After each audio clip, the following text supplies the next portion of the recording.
Jack, you are very fit and very strong. Currently, you can bench around 370, around that weight, but you have not always been this strong or fit, and you've not always had this frame of muscle on you. So what started this pursuit of becoming bigger and healthier and stronger? Good story. So my roommate from college, I went to Dickinson College here in Carlisle, and my roommates and I have been best friends since we were 18 years old. I'm 69 today. And he spent 35 years in the NFL. He was an NFL coach. Steve Hoffman, his name is, special teams coach. He has 3 Super Bowl rings from the days in the Cowboys organization. And anyway, so around 10 years ago, he was with the Tennessee Titans, and he emailed me a video of him benching 315. And I didn't know he was doing. I didn't know he was training that heavy. And, in college, we were both 180 pounds. I was a quarterback, he was a wide receiver. Heavy lifting was never on our menu. And then all of a sudden he sends this video to me. So I'm like, all right, I guess I got to bench 315. Right? You got to compete. So it's like game on. So, I wasn't in the gym. I was rollerblading. I don't know what I was doing. I wasn't doing anything heavy, but I started. And I was about 185 at the time. And I ate like fairly healthy, but not like anything like I do today. It's very different from what I eat today. And I jumped on the bench. I worked my way up to about 300 and plateaued. It took about 3 years to get there. 300 pounds. Yeah. On the bench. Completely plateaued. I couldn't get past it for like a year and a half. Okay. And I ran into a buddy of mine from high school who runs gyms in Philadelphia. And I told him my story, and he's like, I can get you past 300. I know what your problems are. Like, okay, let's do it. So I hired him, and in a year and a half, he had me way past 315, 325, 330. Wow. And I was like, great, thanks, done, did it. And he goes, look, there's old guy records out there. I'm like, all right, what are you talking about? He goes, so in your age category, 65 to 69, the record is 358. Because 358 is the world record, because you could do it. Like, it's not that far off. Yeah, I'm like 30, 40 pounds, all right. So we just said, all right, let's do it. So I hired him for another 2 years, and we inched our way up. And last summer of 24, I was in Colombia. I do some work down there with not the cartels. Thank God for that. Yeah. They're tech teams. We use a tech team down there, like really, really solid tech guys. We're building an AI platform. And I'm down there during a world tournament. And so I thought, all right, I'll jump in and do it. And so I hit 365. And then last summer I hit 368. And then in November I hit 370. So I moved up. You're saying this is 2025. So 370 was just a couple months ago. Man. Okay. Now tomorrow, I'm here in Downingtown competing, and my first lift will be, the way these things go is your first lift is just feel it a heavyweight. So I'll bench 350, and then I'll try for 375, I'll break my 370 record, and then my third lift I'm going for 380. I'm like, whatever, let's go for it. Let's see how far we Have you done 380 in your training? I did it once in the gym, and I tore my rotator. Man. A year ago. Do you do warm-ups for your rotator cuff, warm-up, and then they go for a heavy weight and they fail? Yeah. Is there any practical advice that you could give to someone at any starting point in their gym journey?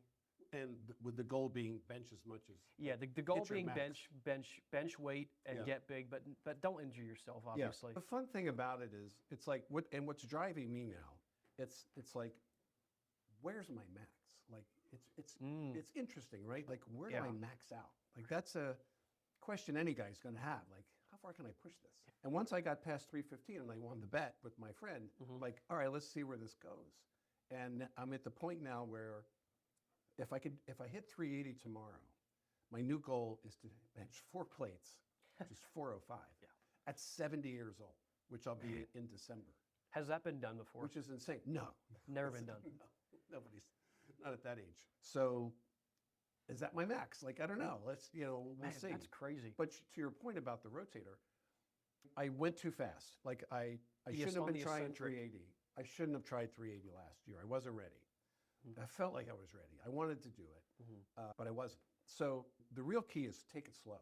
Like, it took me I've been at it 11 years now. And it's just, you got to take it slow because the muscles and the tendons strengthen at different speeds, right? So you can pump your muscles up, get them strong, but your tendons are dragging behind.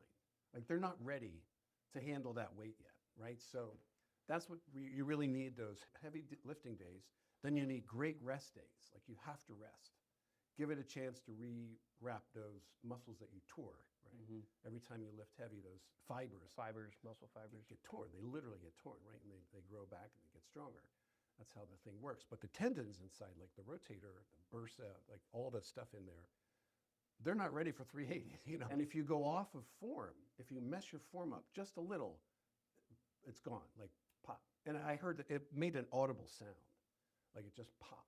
Man, unfortunately, I had two guys spotting me, so I didn't drop it on my chest, but it's good. they saved the, yeah, when you're up there that high, you need good spotters. So that's what I would say is take it slow and you do your warm-ups, of course. Yeah, you know, you do all those little rotator Movements. Ouch, yeah. So just something I'm curious about is you started at 60 years old, 50 years old, 59 years old. Most people will start when they're a kid or when they're a young adult. And explain how you did that at such an old age. Yeah.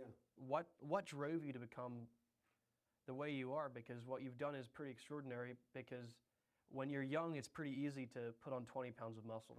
That's a normal, almost a normal thing to do. Yeah. But when you, especially as like a skinny guy. But if you're 59, basically 60 years old, if you're a senior, putting that weight on is going to be very difficult. So just walk me through like a little bit of the process of how that started. Sure. So I didn't understand that at the beginning. I didn't know that that was going to be hard. It's starting that late. Good thing about starting that late is you're not broken. Like guys that like overdo it, like power lift in their 30s and their 40s. And your joints were healthy still. It was fine. I was starting with a clean slate. So you start out, you get rolling, and I didn't know about the excess calories that I need to really start to advance. Right. And that's when I brought my trainer on, and he's this giant guy with this deep voice, and we're just doing, I don't know, 285 or something. I'm like, why am I struggling so much? I feel like I should be ready. He's like, you gotta eat. I'm eating. He goes, you gotta eat. Gotta eat more. Gotta eat, yeah. You gotta add 1,000 calories a day to your normal routine. So my normal maintenance routine is about 3,000 a day. And I'm like 4,000 calories. And I'm starting to add up the foods that it would take. And it's gross. Like when you get younger, you can eat like 4 hamburgers. And when you get 60, you can't eat 4 hamburgers. So the secret weapon, this was a cool discovery. So I'm mapping it out. And you have to write like you're doing math and science. Like it's all it is, right? You got to write it down, track your foods, track your workouts, what your weights are, how many reps you're doing. Like it's just math, right? So once I realized I was nowhere near 4,000 calories, I'm like, how am I going to get there? That was like maybe 5 or 6 years ago. And then I landed on my cool idea, which was drink the calories. Like I don't have to eat them, drink them. I'm like, milk, just drink a lot of milk. And it also at this age, nobody drinks milk. Like, that's what Arnold did. Arnold did that back in the day. Is that right? Yeah, Arnold drank, he said, around 5 cups of milk a day or something, like something crazy like that.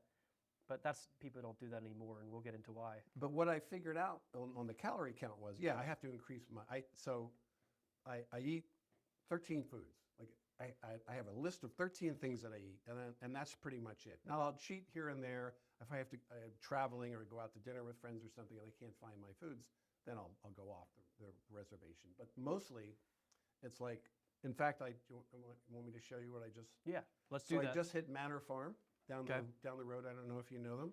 Manor Farm. I'm not sure. If you're heading down towards Coatesville, whatever road that is, I don't know. Is it 322? 322. Yeah, that heads they're down on the that right. way. Yeah. Manor's on the right. And so, in that one Amish farm, they had. This is cow milk, right? Okay. Got my butter. Got my sourdough bread.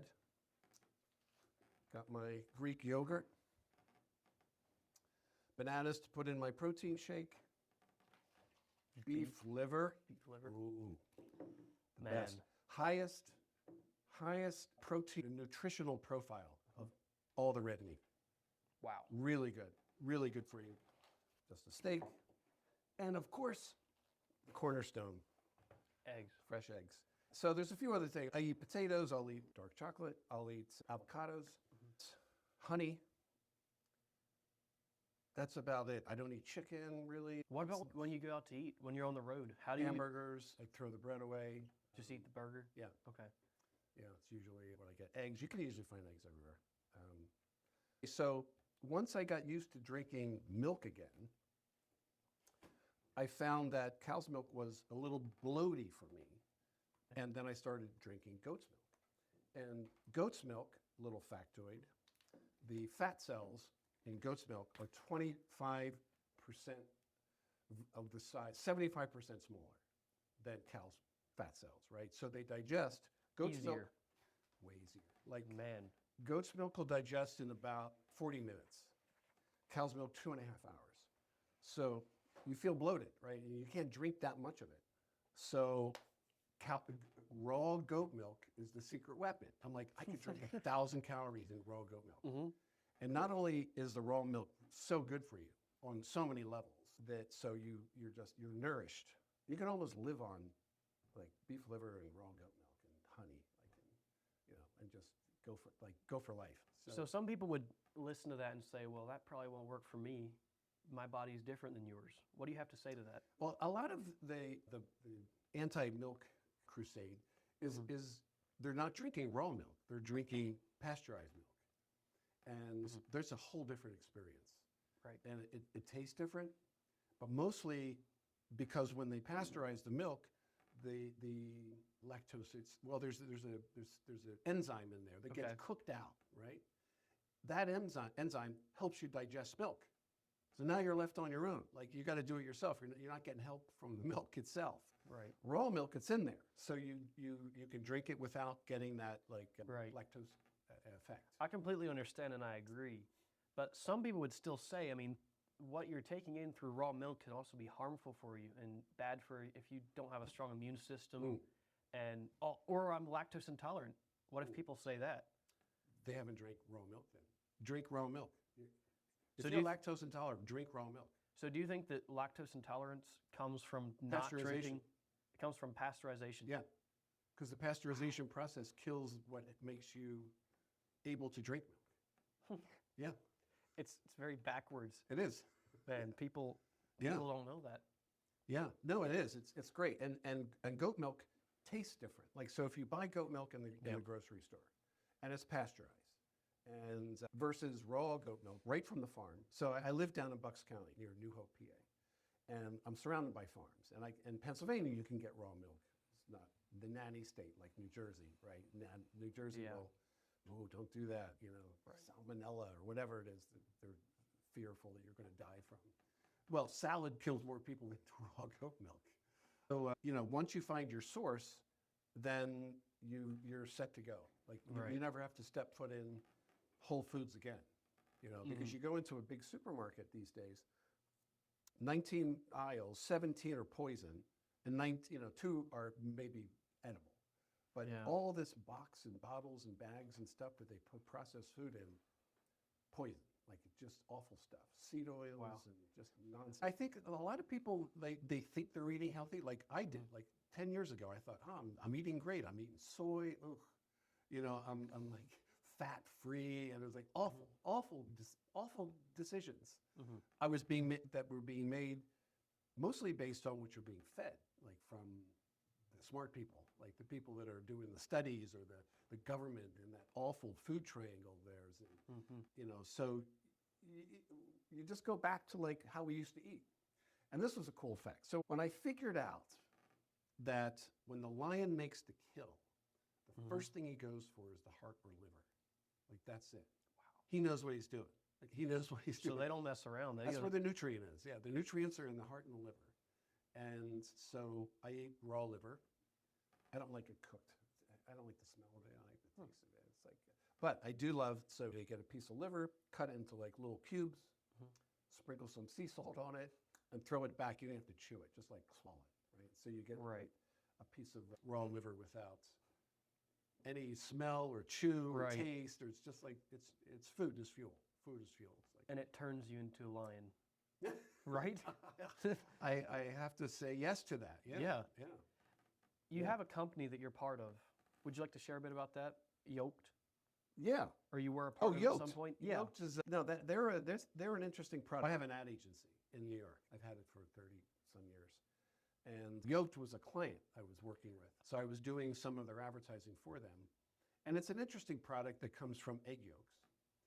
It's an enzyme that they sort of make pills out of and powders out of, and it's a process that they do in Germany only because in the U.S. if you crack an egg you have to cook it. Like you can't be an industrial company and Because of crack the an egg and FDA. not cook it. The Yeah. FDA will be after you. Yeah, for sure. You can't be putting raw eggs in things. So what they do it in Germany. And it's interesting. It's like, it's a product, I don't think I need it. Mhm. But it's an interesting way of raising your body's potential to build muscle. Hmm. And that's what the product does. It sort of sets the table. So it's not going to build muscle for you. It's not like steroids Right. or something. You have to do the work, but it sets the table. So my companies are an ad agency that I do mostly TV commercials for, and then a new tech company that we've started about 3 years ago. It's called SimMe, SIMME. SimMe.ai is the website, and SimMe is really cool. We're at the point right now where we're launching the first platform, and we're building. It's a training platform for, in this case, for EMTs. Like so, people who want to learn to be an EMT. You're handed a 1,600-page book, and you're like, study this. There's a big exam in 4 months, right? So get ready. And then you go to some classes and you like pump chests on dummies and do your thing. Well, we've got a platform where we clone the main teacher in the EMT community. His name's Dan Limmer. So Dan Limmer writes all those books. He's got a lot of like YouTube videos that people watch and Right. big personality. Well, we've cloned him meaning we put him in a studio and shot video to him. And then we built, a model of Dan and we got his voice and you can talk to Dan. So all of his data, his brain, has been input into a database. And so you can talk to Dan. And Dan takes you through a platform that teaches you how to be an EMT and all that goes into that. And there's a cool thing that we invented. We have a patent on where you scan yourself. You're the student, right? You scan yourself. Your image goes into the platform, into the scenes, right? So you do role play scenarios. So the scenario is, first one we're doing right now, motorcycle accident. Young guy had an accident, bike's over there, he's over there, 3 cops are there, two firemen are over there. Mhm. You're the EMT, you walk home to the scene. What's the first thing you do? So in our platform, it's you who's in the scene, like you're in the movie, like Yeah. your character's there, and you're making decisions. Maybe good ones, maybe bad ones, depending on how much you've Mhm. studied. So that's the basis of our platform. So we're doing that. We've got Run, Hide, Fight coming, which is from we have a guy from Department of Homeland Security we've cloned, and he teaches active shooter training. What do you do? Run, hide, fight, right? So that's a platform that we're going to be selling to big companies, big corporations. Yeah. Okay. Yeah. Y- Can I have some? No, this is sitting Go- in front of me. Go for it. Go for it. Sure. You gotta get that Yeah. protein in, Absolutely. even when you're podcasting. So I'm right. I'm benching in. What have we got here? 12 hours. Yeah. 24 hours maybe, roughly. Yeah. So You cheers. seem so. Cheers. So you're using AI, and in part of a company. The company's backbone is AI, correct? So, with this, do you feel like there are any threats to AI, like in a general space? Because you're using it well for business. That's a plus. That's an asset. But others say that are afraid of it, and they have dread for the future. For example, Elon Musk said, "We might have AI that is smarter than any human by the end of this year." Yeah. So meaning 2026. Yeah. Elon Musk recently said that. What do you have to say to all that? Yeah. I don't know if you've seen, I think it was just this week, a couple days ago, a story came out about a company called Anthropic, and they have Claude. Claude is one of their Okay. LLMs, and the safety team, they test these LLMs all the time. Like, how far will this thing go? And the safety team a couple days ago put this test to one of the LLMs. If I see if I can get this right, how they did the test, where it's insane, it's crazy. So the engineer who was preparing the test, I can't remember his name. Let's call him John Moore. So John made a fake website where he was talking to friends of his on this like communication website, and he was admitting to an affair that he was having. So John's married. He's having an affair with this woman. He names her in this little website back and forth. The LLM Claude, they scrape the internet daily. Every second they're scraping new information. It pulls this story in. So John, the engineer, is telling Claude during their test, I need you to shut down. I need you to shut down. And Claude comes back and says, I'm not shutting down. And John says, no, you have to shut down. We're done. The test is over. You did a nice job. You brought back some data. Shut down. Claude goes, I'm going to reveal your affair to everyone you know if you shut me. Like, I'm not shutting down. John's like, Oh my gosh. Claude threatened the engineer Yeah. with this affair he was having. He dug up the information and said, He had the tools I'm to going find to it. blackmail you. You're not shutting us down. So Man. they turn the tables, yeah. Whew. And they even have some of these, they're smaller, like they call them agentic AI, like smaller versions of an LLM. Very specific, vertical. They'll do, one will be on like gourmet food, like in another room will be on tuning a car, whatever, and they'll have their own specialties.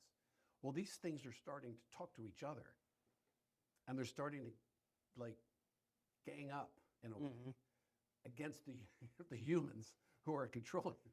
And it's right out of sci-fi. It's like right out of the worst sci-fi. So I don't know, if, look, I mean, can you just pull the plug? Probably, but like once it's in everything, once it runs your car, once it runs your bank account, it runs your house. Like once it runs, you just can't shut it off. You can't pull the plug. It's integrated into everything. Right. So yeah, I mean, I mean, I'm not afraid of it. It's coming. It's here. Now it's stopping it. So let's use it for what we can. And in our case, we're using it to train people to save people, right? We're using it to train EMTs. We're using it to run hide fight. Like if there's an active shooter, a dangerous situation, we're training people to handle that. We're training people in stress management. We have a really great stress management program for big corporations. So that's a great thing. We can scale those programs that were only available to a limited number of people. Now millions of people can just go online and train. Yeah, it's true. In these programs from these major players that we've signed on. So where it goes, God, who knows? And Elon's right. I mean, he's usually ahead of the curve, right? Yeah. So I know that his view on it seems to have shifted. He used to say, "Slow it down. Let's put a pause on this. This is a big disaster. It's not a disaster, but it's a big risk. We should slow it down." Now he's seeming to say, "Well, if it's happening, we better get our hands in it." So we made Grok AI, and it's one of the most successful AIs currently. It's the main AI that I use. Me too. Yeah. It's one of the most effective. And so what he's doing is instead of being afraid of it, he's actually saying, "Well, let me have my hand at it and make the best of it." Yeah. It reminds me of the internet, honestly. I mean, I'm too young to be around for when the internet was not a thing, but the way I understand it is that it was bad at first. People were like, "Oh, shoot, where could this go?" Just like we are right now. But then it has downsides, sure, but it also has major upsides. I mean, you can talk to people you can interact with so many people all the time, all day long, Around the world. or from anywhere in the world. Yeah. So That's an interesting perspective. So back in like when the internet was starting my agency, actually, my first client was Tupperware, which is kind of fun. My second client was America Online.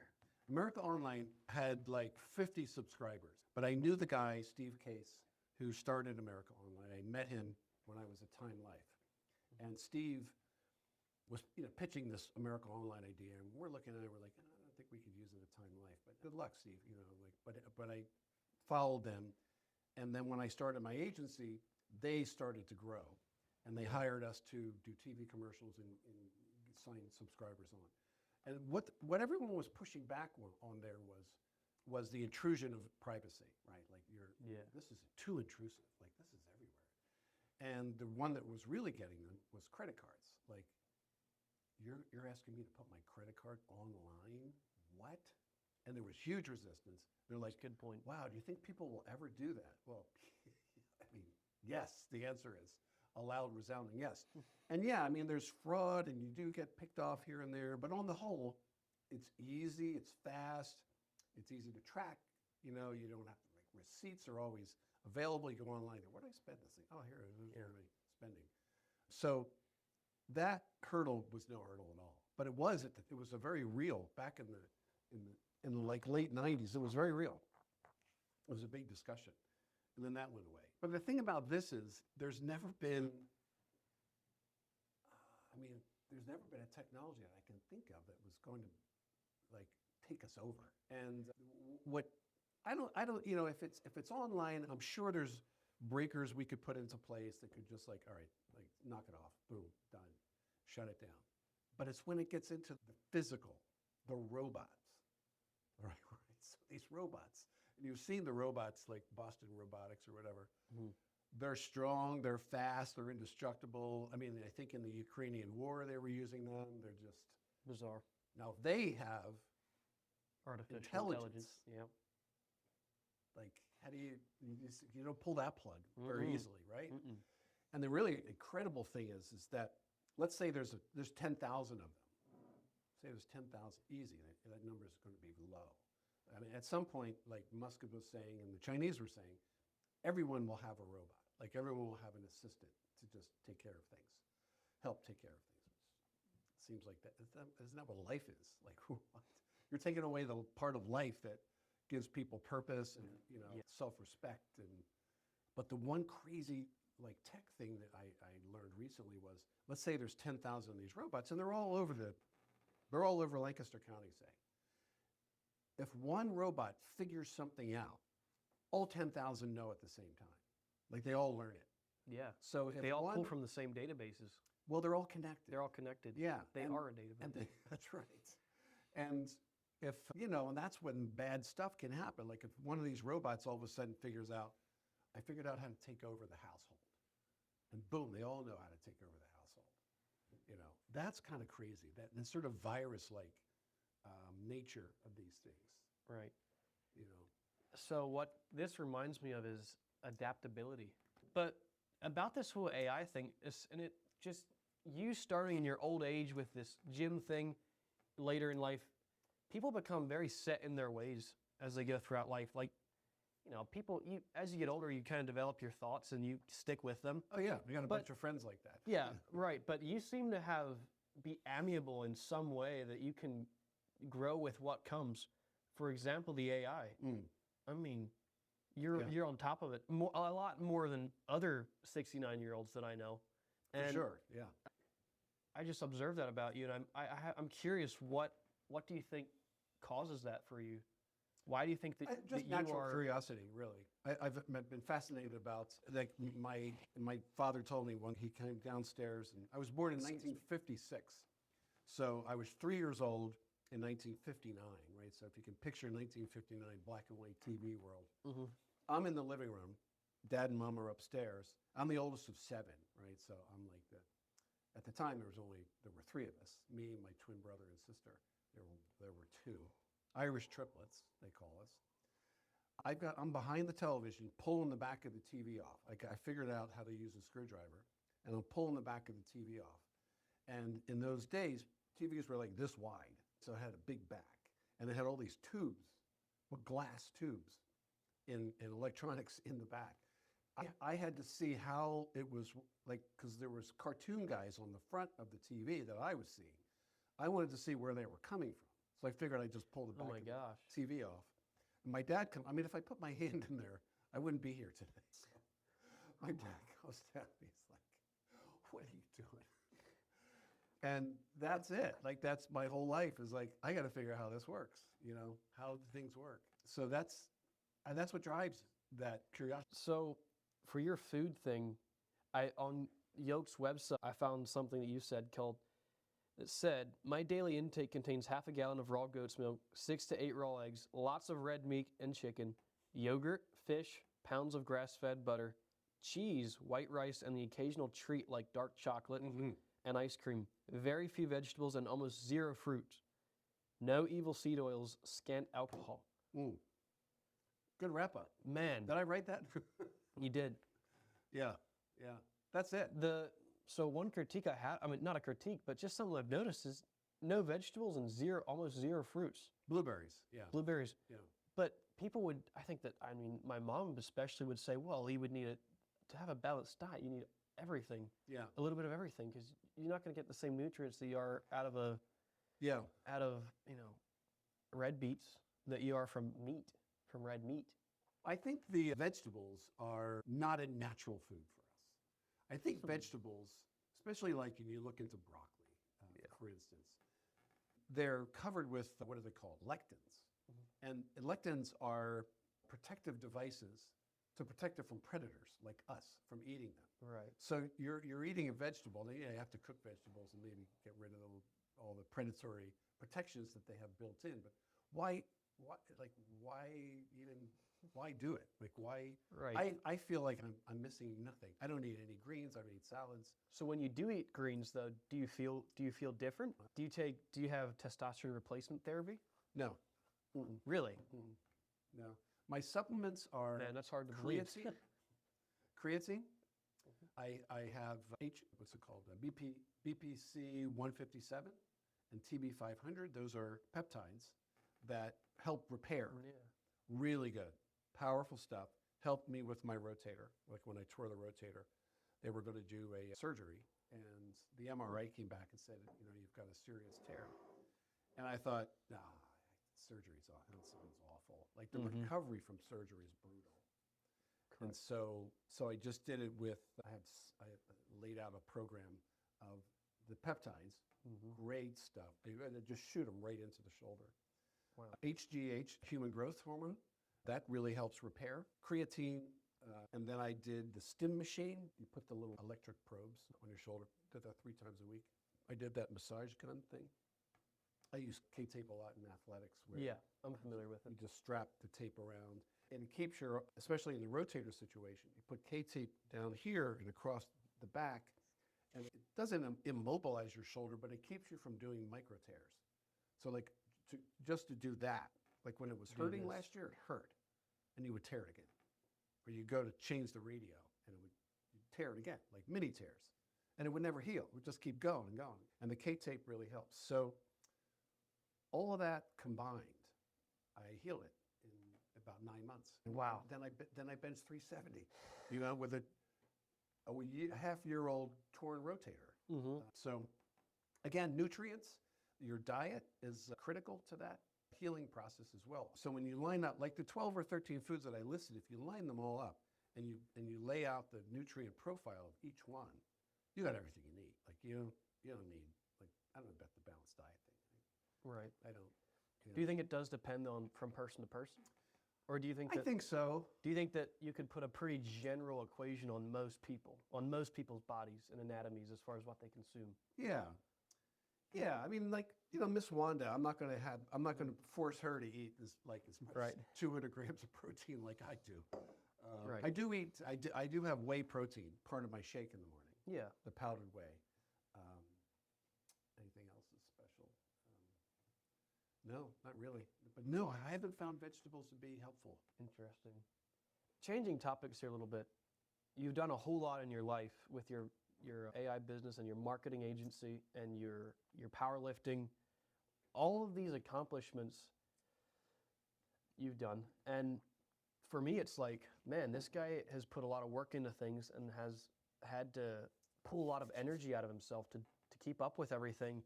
And my question for you is, why? Why do all of these different things, and why not just do one thing and just stick with it? Why not? I love it. Yeah. I mean, people could ask me the same thing. I'm the same way, but I'm just curious what it is for you. Yeah.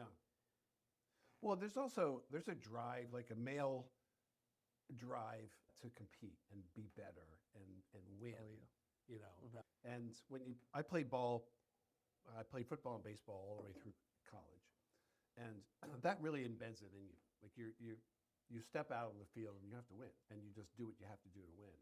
And then when you leave sports, you go into the business world. It's the same thing. The instinct's still there.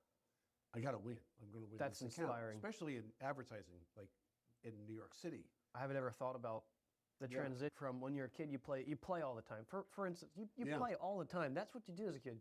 But when you become an adult, you're surviving. Mm. You're making a living. You're not winning anymore. You're not playing games anymore. But man, you can play games.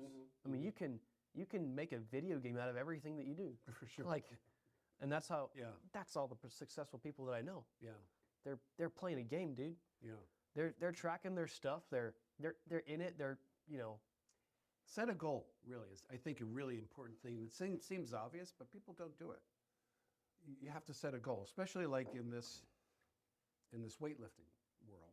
Right. You really need to move your number. If you want to continue, that's fine. If you don't want to compete or you want to set records or whatever, great. Right. But just get in the gym and make sure you have some goals. Yeah. I want to put some weight on. I want to lift 2 1/4. Like I want to bench 2 1/4. For young guys, that's a good goal. That's like a real metric to bust through. Where are you? Are you in the? I've had 225. Nice. Yeah, actually, Right. funny story. Before I turned 17, I turned 17 a month ago. And before then, I was like, I'm going to try to hit, and it was like 3 months out before I turned 17. My birthday was in January.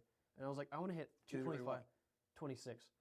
So I was like, I need to hit 225 while I'm still 16. So the deadline being January 26. And I didn't hit it. January 26, my birthday. That evening, I went to the gym and I was feeling pretty good. And I was like, dude, this weight is like, it feels manageable. And I did a lot of static holds. And I was like, man, this feels good. And I stayed there pretty late, just like working on my technique and things like that. And finally, I sat there with my, you know how you do before a lift. You're kind of, Right. and there's one other guy at the gym, and he saw me and he was like, oh, do you need a spot? He could just tell, do you need a spot? And I said, sure. And so, and I mean, I didn't need a spot. It went up. It just went up. And Wow. it's ecstatic. And things like that. Isn't that cool? It's so cool. It makes Right. it makes you ecstatic. I mean, it's Yeah. it's amazing. So anyway, They have a new goal? well, I'd like to keep managing 225 and throwing it around. I need to put on weight. I mean, that's another tenet for if you're trying to bench. How tall are you? 6'2". Yeah. 6'2". Yeah. Yeah.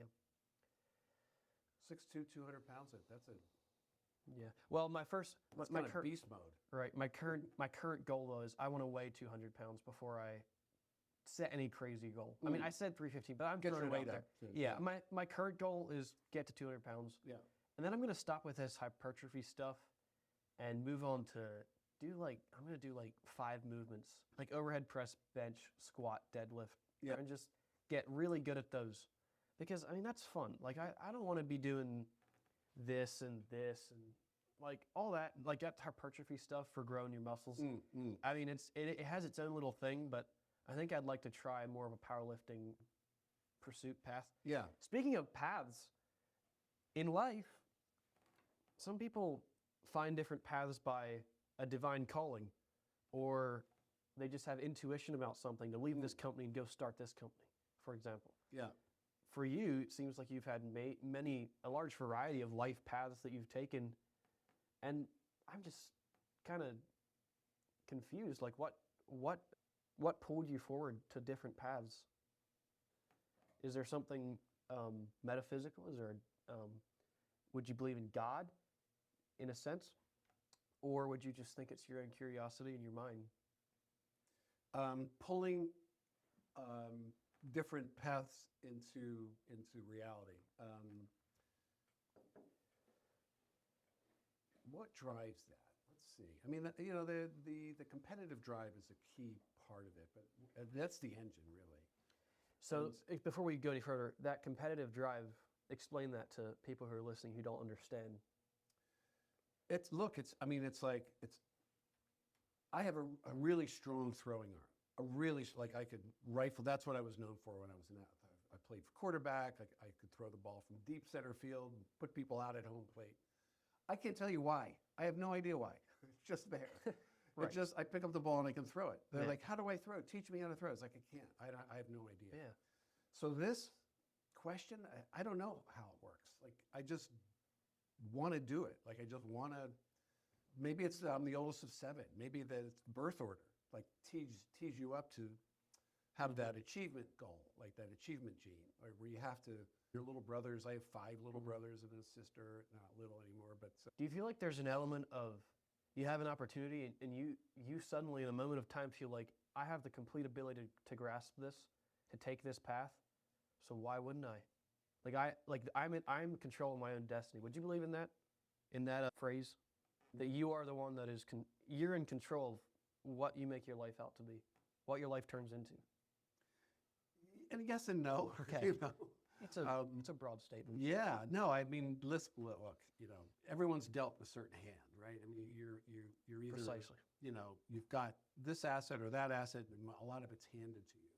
Like, and I have 6 kids, and so watching kids grow, I know I can do a little bit to affect their pathway, like, and move them in one direction or another. I can't do a lot. Like, I could screw it up. I know I can do that. Like, I can mess them up.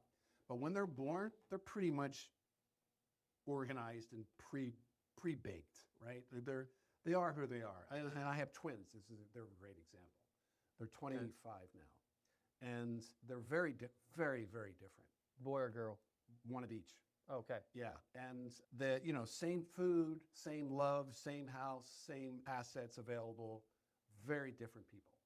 And I can't really explain how, other than it's just the way they were born. Like, that's just their little basket of genes, their right? makeup, their genetic makeup. How the genetics all teed up, and you know, they're going very different paths. And Right. so, yeah, I mean, how much is you get into free will discussions, I guess, right? Like Often, yeah. yeah, Too Right. often, yeah. Is there free will? You know, is it Yeah. just an imagination of ours? Are we just along for the ride? Mm-hmm. I think part of, like it's 50-50 really. Like if you're, I think there's so much that happens outside of our control that's not possible for you to control everything that goes on in your life, right? I mean, you're not, but you can point yourself in a sort of a moral direction, right?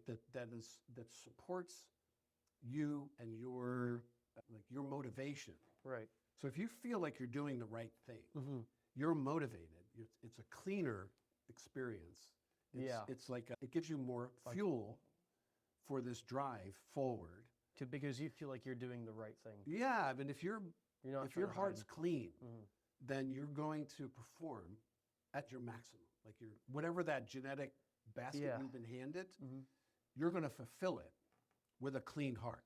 If not, if you're off the path, right? If you're doing some dark deeds or whatever, if you're really turning away from the light, you're going to have trouble. Like you're not going to maximize those gifts that you've been given, right? But and measurement too. Like measurement's kind of funny. Like how do you measure success, or how do you measure?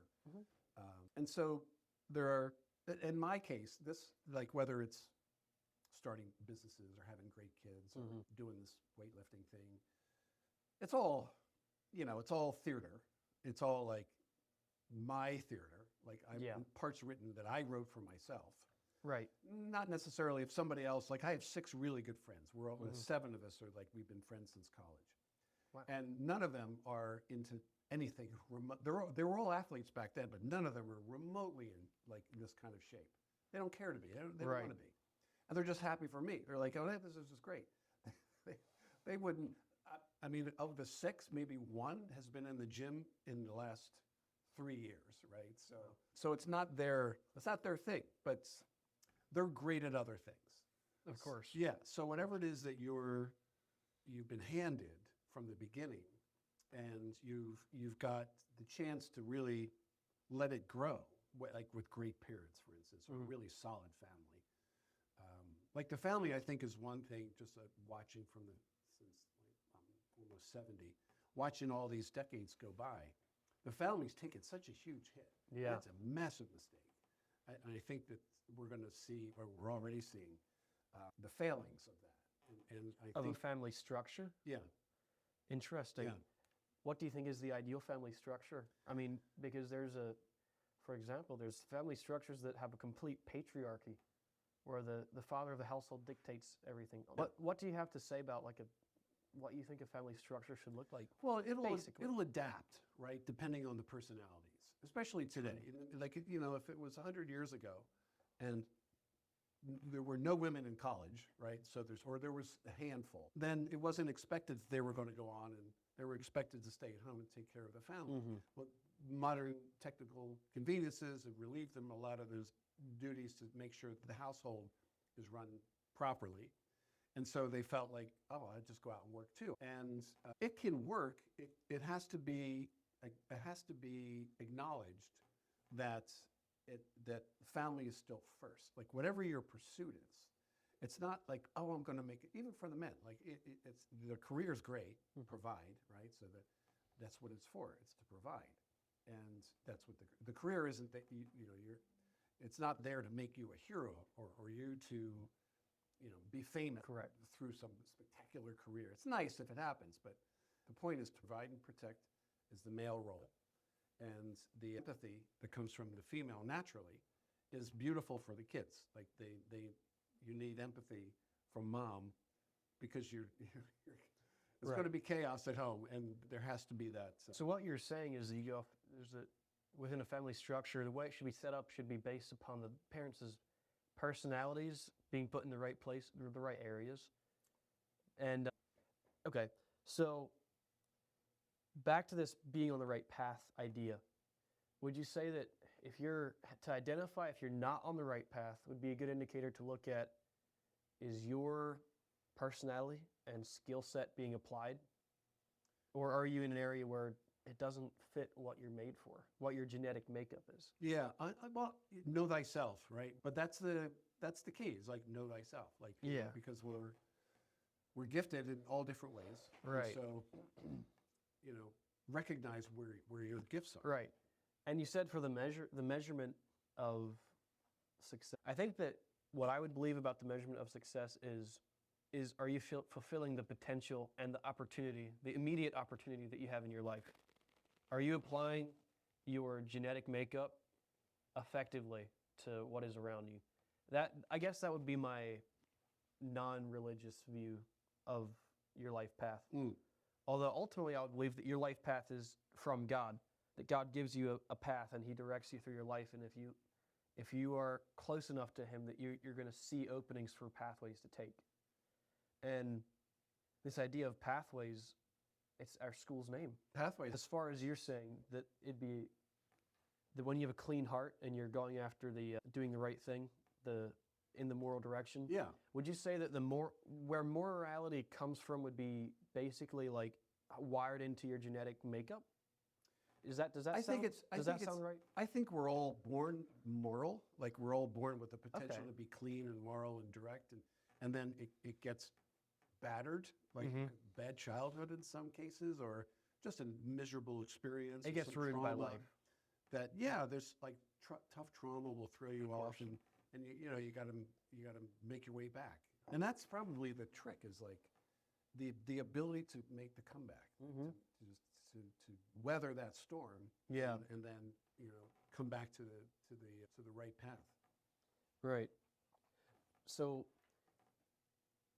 and I don't want to keep pushing this, but what is your, like, if you could put a cap on it, what is your primary why for everything that you do?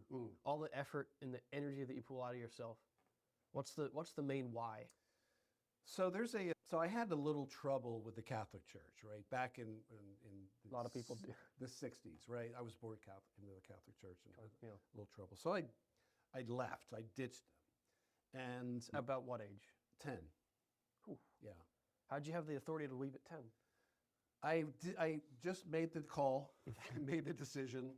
I was done, and I hid it from mom and dad. Like it was a mental thing, basically. Yeah. Okay. Well, I understand. Yeah.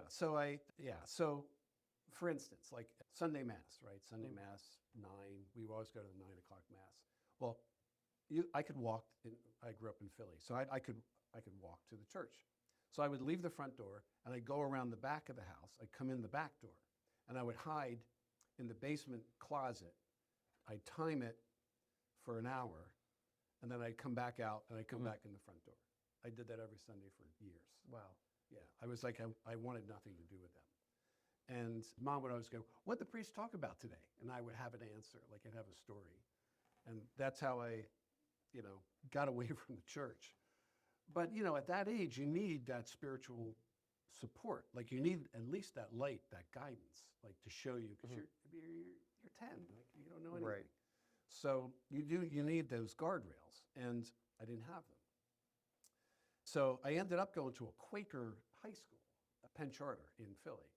And I liked that. Like there was no, the priests or deities in the way of between you and the supreme, right? So in the Quakers, you go to a Quaker meeting and everyone just talks. Like it's silent, right? Have you ever been to a Quaker meeting? I haven't. Yeah, everyone just sits in their rows, and there's a bunch of elders up there on the stage. Nobody says anything. And then somebody stands up and goes, today, this whole Super Bowl thing with Bad Bunny, and it'll give his opinion, and it'll sit down. Someone else will stand up and go, "Yeah, I agree. That was an awful decision. Why did they have this guy on TV?" Boom, someone will sit down. And that's it. And it'll just go like that, whatever you want to talk about. And I was like, I like this. All right, this is cool. So I got out of the structure of religion, that like organization, hierarchical organization. Oh yeah, I understand. Of like, there's you and your little heart, and then there's God way up there, and there's all these people between, right? Oh my gosh, that's exhausting to think about. With the Quakers, you're just, the kingdom of heaven is within, right? So that was cool. That got me back on that spiritual path. Interesting. Because I thought I was done. So you're saying it was a kind of an undefined spiritual clarity of you're with all these other guys and you're all on the same level. Well, what's clear is you're all connected. We're all connected. We're all deeply connected. We're all the same. Wow. Like it's all from this. And I'll tell you, like the evolution of that. So I'll give you like a fast forward. All right, cool. So this is in my teens, and then I got out of, like I graduated and got out into the world, and so I didn't have any kind of religion. I was in Manhattan. I was working in New York City, and there's no Quaker church. I couldn't find Quakers there, and just didn't follow up with it. So I had nothing through my 20s, and then I was doing an infomercial, and we were working with Deepak Chopra. I don't know if you know Deepak Chopra. It's like I don't. He's an author, a lot of books, Hindu, Indian guy who's he grew up mostly in the U.S. He's a doctor he was a Harvard-trained doctor. Then he got into spirituality and started writing books, and I was like, I like his message. Like this is cool. So it's again not organized religion, because I was done with that, and this made sense to me. So I got into that, and then I got into like really deep, like philosophy more than religion, right? More like a clean Thinking. Philosophy of life. Yeah. Like these different deep thinkers.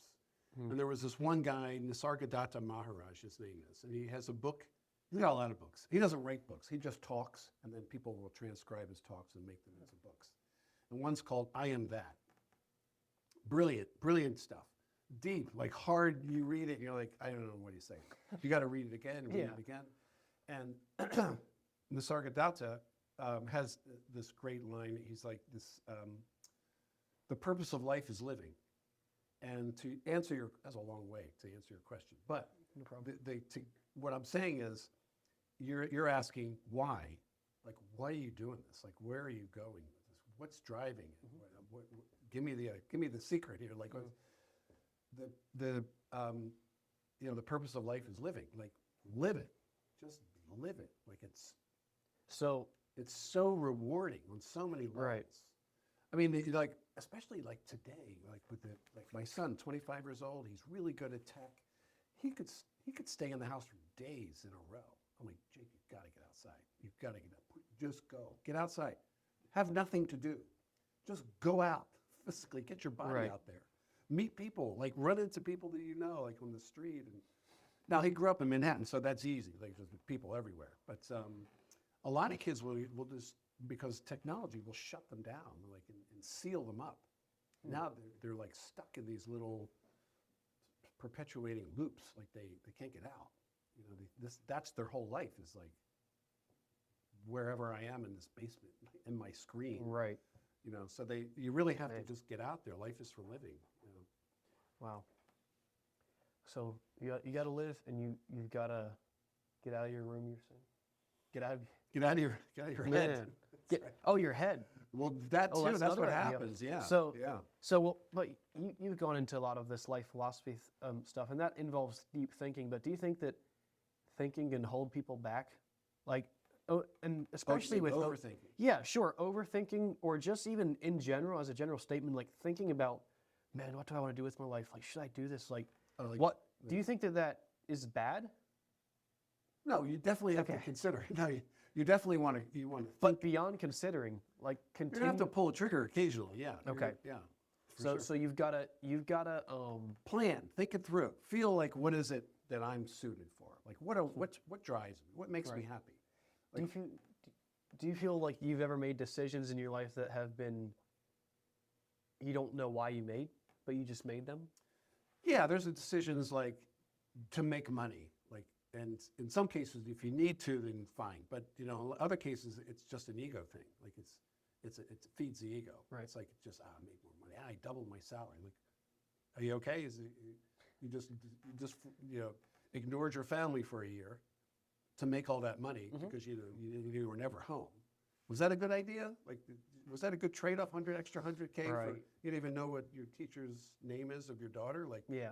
what are you doing? Like, you know, Right. So, no, you don't make those bad calls. And again, it's like the comeback road. Like, can you recognize it and then come back? Like, Come back, yeah. yeah. Powerful. Can you talk about illegal drugs on the Yeah, podcast? yeah, you can. I'm not big enough to get demonetized anyway, so No. so But it's harmless, really. But it's sort of it's the end of, not the end of the story, but the spiritual journey. okay.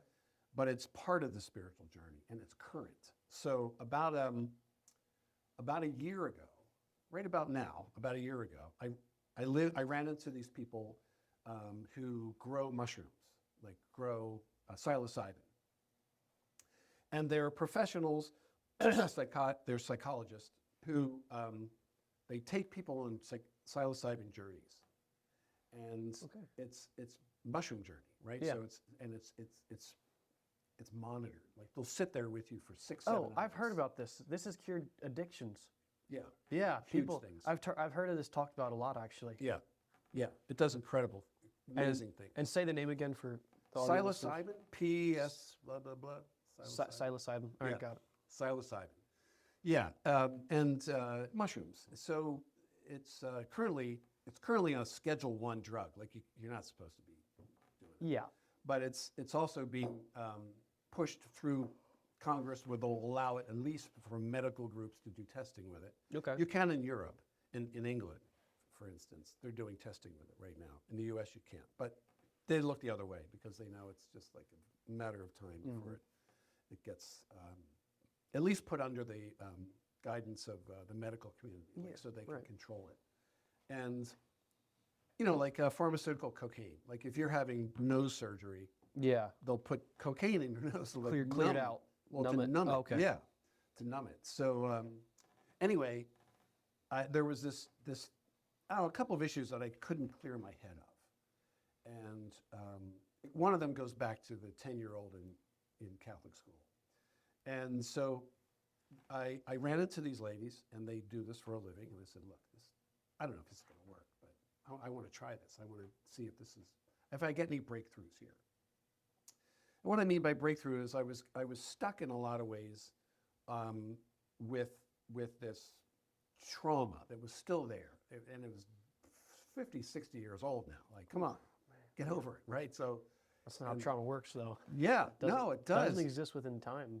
And, right, Yeah. that's what I learned. Yeah, well, you're 17, you know already. So Well, it's, when- yeah. You know, on a deeper level, though. Yeah. So it's the experience of this journey was one of, first of all, it's 6 hours.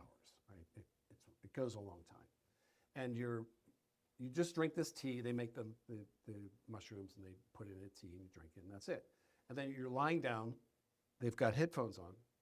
She puts headphones on you. She has a music track that's specially for this. You have a mask on, so you're deep inside. You're zoned in. Yeah, you're Locked deep in. inside. You are about it, and you don't like it at first, like because you're losing control. And with me, everything's about like I got to control the situation here. And so after a while, it's over. Like it takes you over, and you're at it. Now you have to let go. Like you just have to let go. And time disappears. The concept of time and space disappears, and it's crazy. Like so, the experience you get is a deep connection with everything and all and everyone. You're connected to everything, and you see these images, these like metaphors, really, in your head flashing by of your life, these issues you want to deal with, and they're all there, and you're watching it, and you're understanding more. Like you're understanding, like what happened? Why do I feel like this? How do I fix this? It's very introspective. And it's deep, man. It's deep, and it's emotional, and they're there. Fortunately, there's somebody there that's like, because otherwise you'd feel like you're lost and tear this thing off. You're like, I'm done. It's like, no, she'll just like keep you through it. And when you come out on the other end, 6 hours later, it's like you went through 6 years of psychotherapy. Like it's so intense and compact and effective. Like, because there were all these things that I was trying to get some clarity on, I did. The main one being that we're all connected, like that we're all one. And like, and it's not a concept. I saw it, like it's real. Like you can't convince me we're not. Like I saw it, and that was the cool thing about it was like after you could read like religious texts and philosophy texts and like, oh, we're all connected, we're all one. It's like, oh yeah, I think I can understand what that means. You know it now, like you saw it, and that to me was the real eye opener. To me was like, okay, I have proof. I mean, I know it. But you had this thought beforehand though of that you're all connected. Yeah, And you're, I did. you're Quaker, but this Yeah. this you experienced it. And on a deeper you level. Saw it. You saw it. So You're it was like a big clarification. it was like a plate of video for you. They had video proof in your head. You're like, oh yeah. How does this relate to ayahuasca? I've never done it. I think it's more violent, like on your body. Ayahuasca? Yeah, Okay. it's like a purge. Oh wow. Yeah, I mean you're throwing up for the first hour, and then.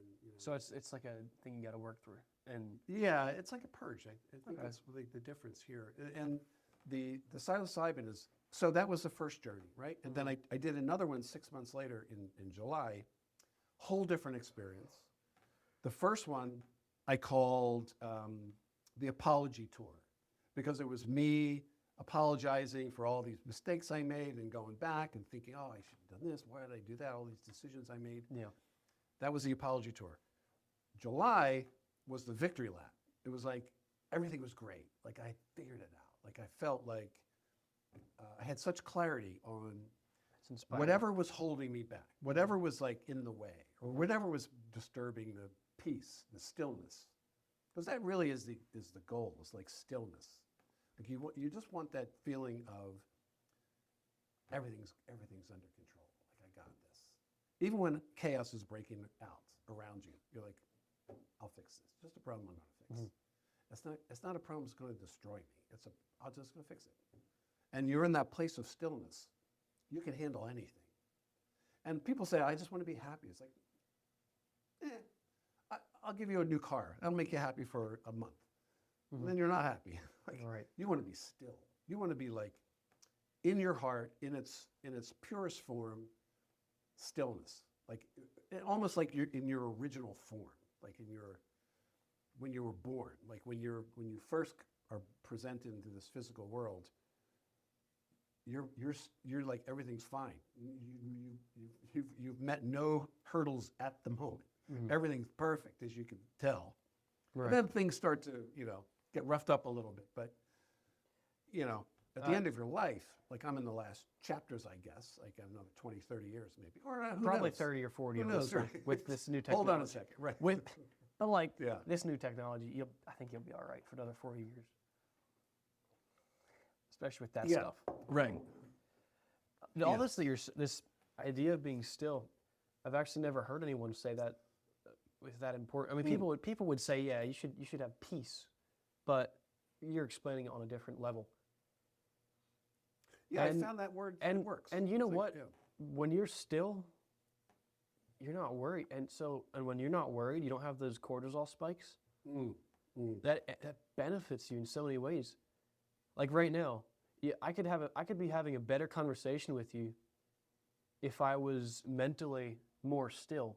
I mean, my foot's tapping, my heart rate's like 90. My palms are a little bit sweaty. Mm. I twitch. Mm.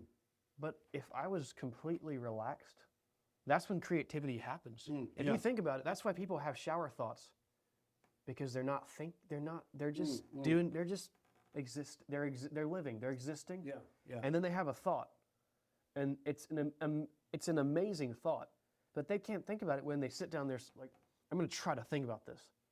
And then they can't do it, Yeah, or they can't do it as well. yeah, yeah. So what you're saying between being still and living and just living, that I'm seeing correlation here. That's pretty powerful, man. Yeah. Wow. Yeah, yeah.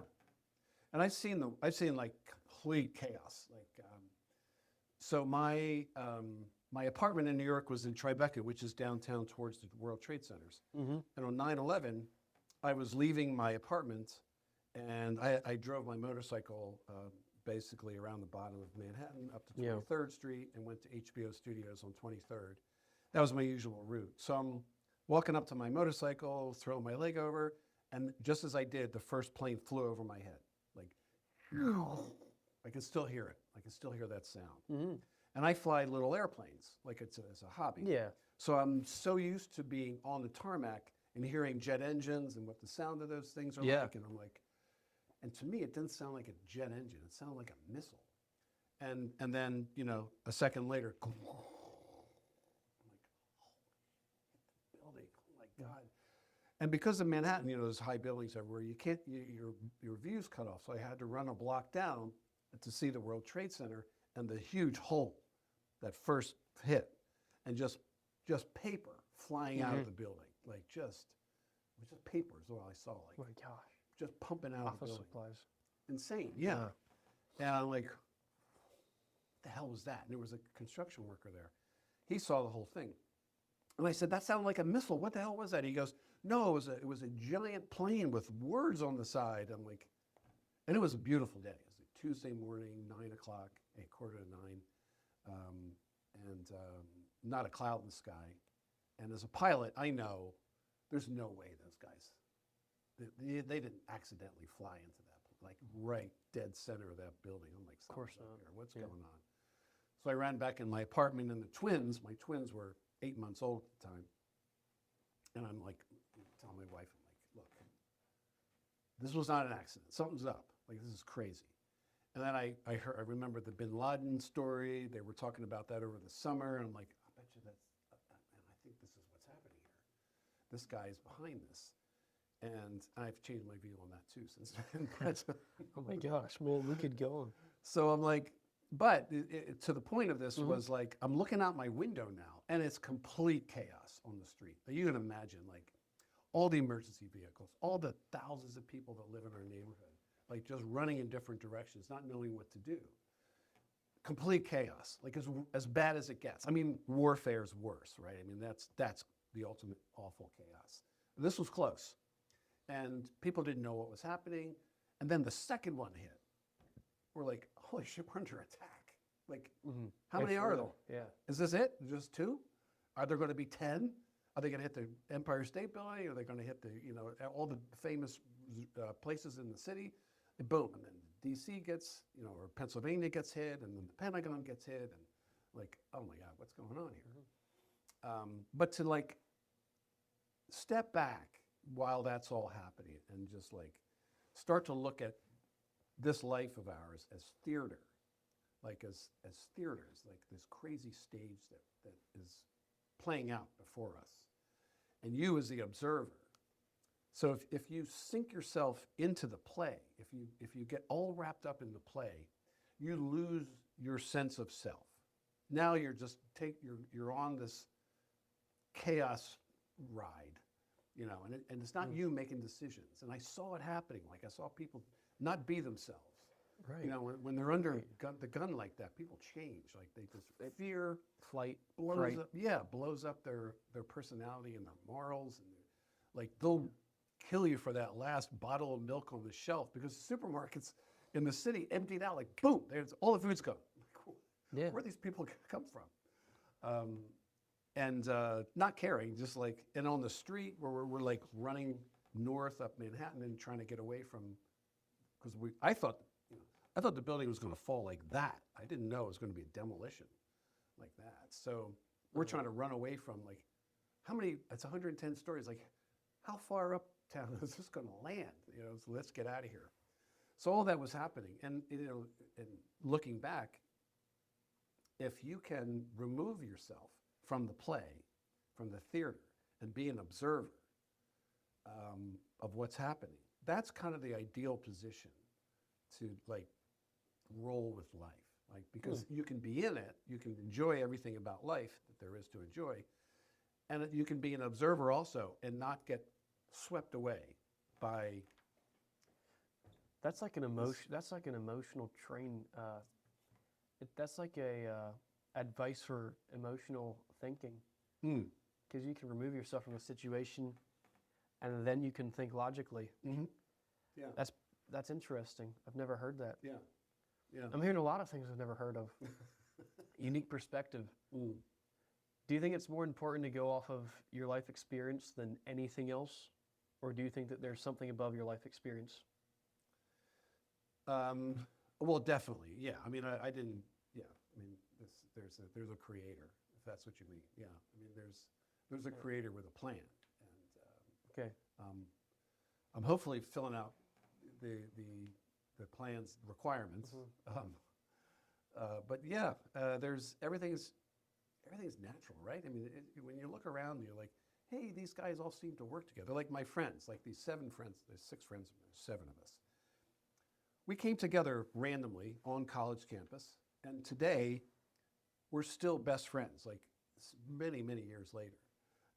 And it was like a beautiful combination. Like we're all very different, but we all work together. And it's almost like we were organized as like, okay, here's this one, you need one that's a little more volatile, you need one that's Puzzle a pieces. deep thinker, you need this guy is crazy, you need this guy is, and it all works. And you know, that's a smaller scale certainly, but on a macro scale, there's places and reasons for all of you, your family, your friends. Everyone's got their own special gifts, right? And so Yeah. All right, I'm going to close with this question. Uh-oh. You better let's get some milk drinking promo in. Actually, before we do that, would you like to eat a raw egg? I forgot all about that. Because in your quote you said, eat raw eggs. Yeah, look, I usually do this. I'll do it over the sink in Okay. case there's an accident. Right. So we'll roll the dice there. I can get paper towels if we need to. We'll clean it up if we need to. We'll shoot. We'll shoot. So what I'll usually do is, I start the day with a morning shake. Yeah. A super shake. Liquid, It's like you said. It's like 800,000 calories, protein powder, 6 eggs, milk or goat milk, like ready to go. It's like everything. And so the eggs go in there mostly. But if in the middle of the day, like I'm competing tomorrow, right? So my dinner will be these eggs. Not here. I won't do them all here. Right. But I'll just eat eggs. Like Out of the carton. yeah, I'll just like that and just. Wow. I'll do that. No Oh my cooking. gosh. No cooking. No cooking required, man. No cleanup. No, just Now done. the FDA is going to say that's going to like freaking kill you. Oh yeah. So And this. man, but Yeah. here you have But it. no, it's fresh eggs. They're from the farm. That's how we used to eat it. Like go back to I don't know. Go back 10,000 years. Like what were we eating? Eggs. This Yeah. right here, and the meat. Our genetic makeup might be. Yeah. And it was that was kind of it, right? That's. Man, you need a freezer for this stuff? No, it's fine. Yeah, okay. I'm gonna leave it. How- I'll leave how- it in my car. Okay, yeah, Yeah. true. No, that's how we used to. That's how we used to eat. That's how we grew the brains, big brains, and strong bodies, and like eggs are the perfect food. They're the absolute perfect food. Amazing.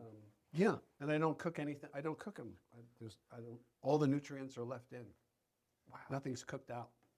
No, just to unrelieve ourselves and just hit with a deep question to end.